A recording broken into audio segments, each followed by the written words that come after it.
Friends, as we all know that our economy is facing the impact of demonetization, whether that impact will bring positive results or negative results, that is or will entirely depend upon the fact as to how the things in future will take shape.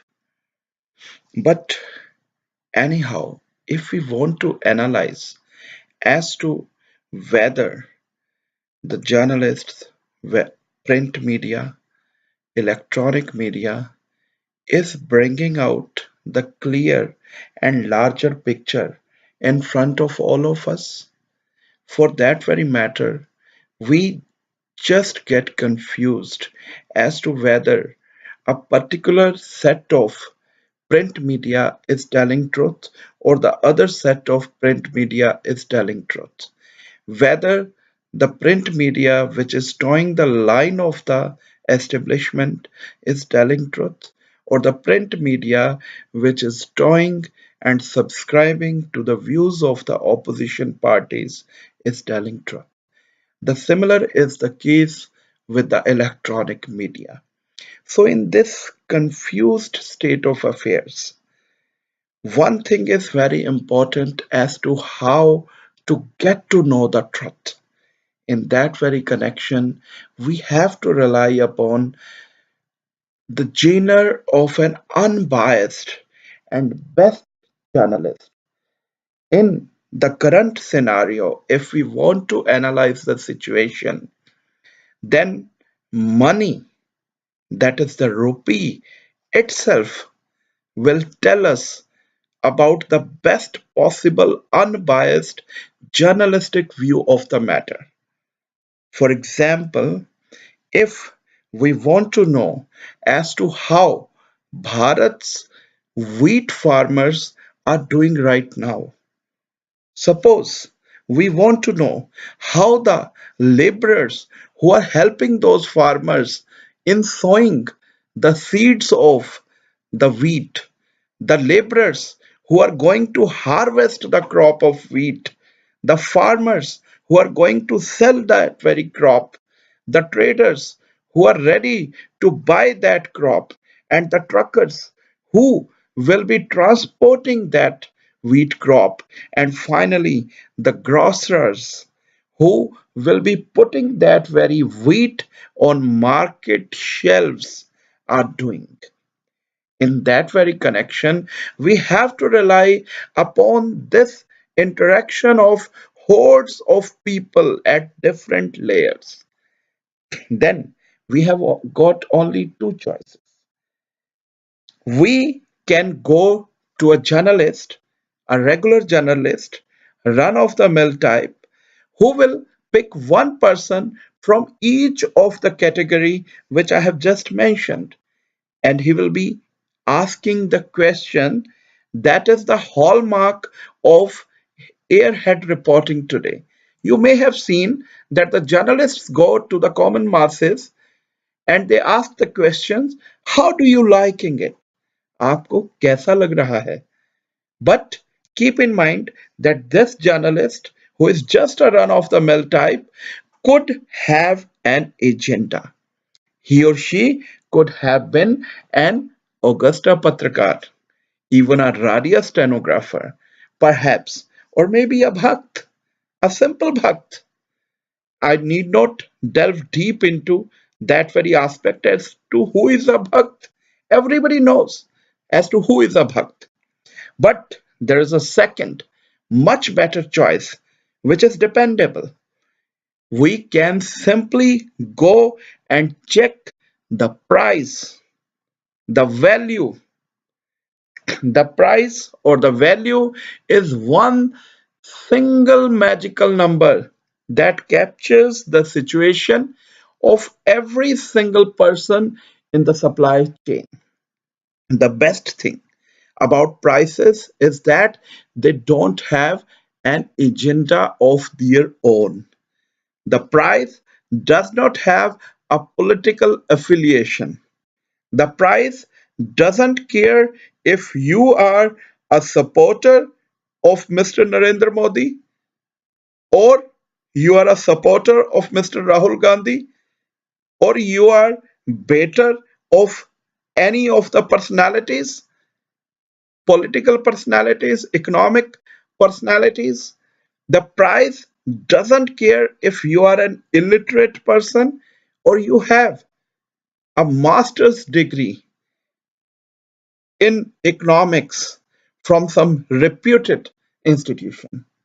Since November 8, we have all read fantastic stories of how all the agricultural markets are empty, of how trucks have gone off the road. We have heard about how farmers cannot harvest their crop, nor sell their crop, nor plant a new crop. Amazingly, however, there is one stubborn fact which is glaring in our faces, which are seeing in our faces. Prices aren't rising. Apparently, no trader, no hoarder has noticed yet the opportunity of a lifetime. Hardly any crop got harvested, hardly any crop got sowed, and hardly any crop got transported. The farms are empty, the trucks are empty, the markets are empty, yet the markets are full. Amazing.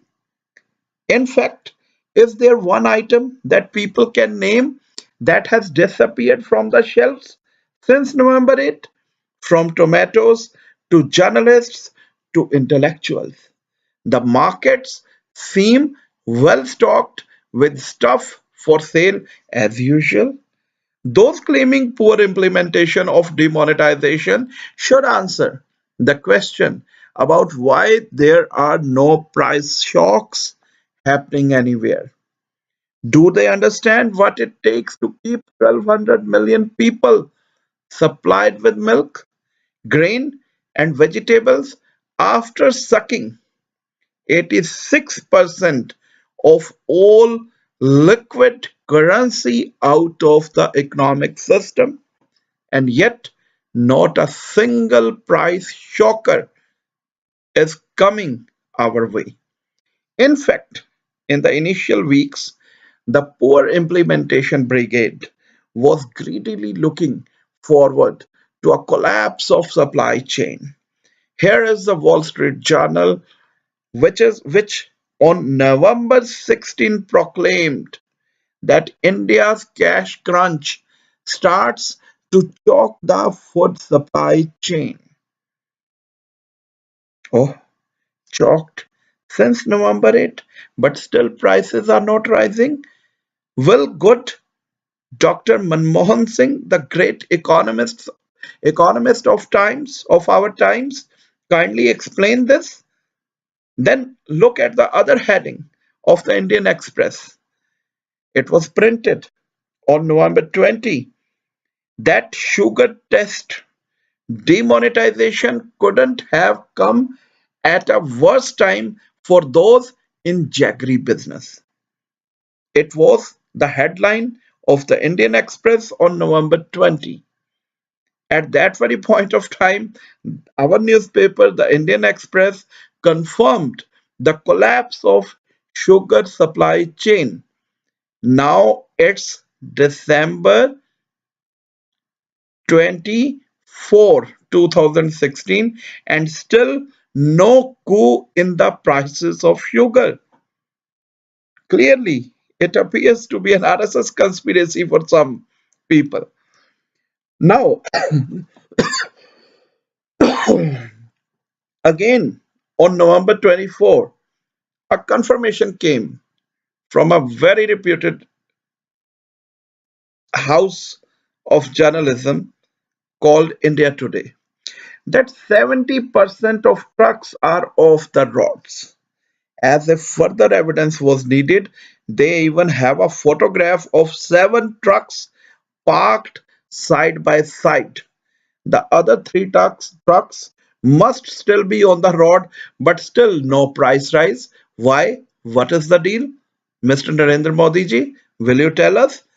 Food markets frozen since November 18, as reported by certain newspapers, complete with a picture of a gloomy trader sitting with the last vestiges of Bharat's food stocks. The prices still aren't rising, only intolerances. The closest we come to a price shock was a rumor about a shortage of salt. In a matter of few hours, salt prices across the country went through the roof, with gullible people buying 1 kilogram of salt as much as rupees 200, and some journalists buying it for as much as rupees 400 per kilogram. That is what can happen simply from the perception of a shortage. And here we have confirmed reports from Wall Street Journal, India Today, the Indian Express, and some other newspapers about a freeze in the supply chain. But the price system still shows no sign of cooperating with the intellectuals. Has the credibility of journalists become so low that people would go in a mad rush to buy salt based on WhatsApp rumors, but ignore the hard hitting reporting of qualified journalists? I guess this might be the post truth society the liberals keep complaining about. So, friends, under these circumstances, we can easily assess that the prices are up till now not giving us even a slightest inclination that this process of demonetization has got any impact upon it.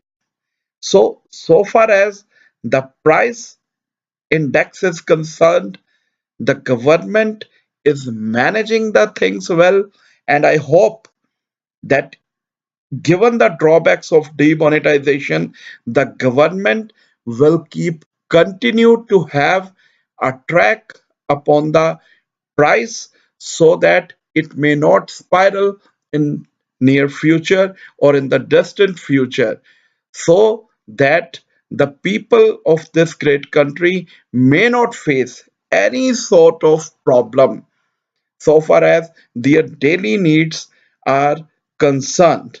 So, with this fond hope, I say to all of you goodbye for now.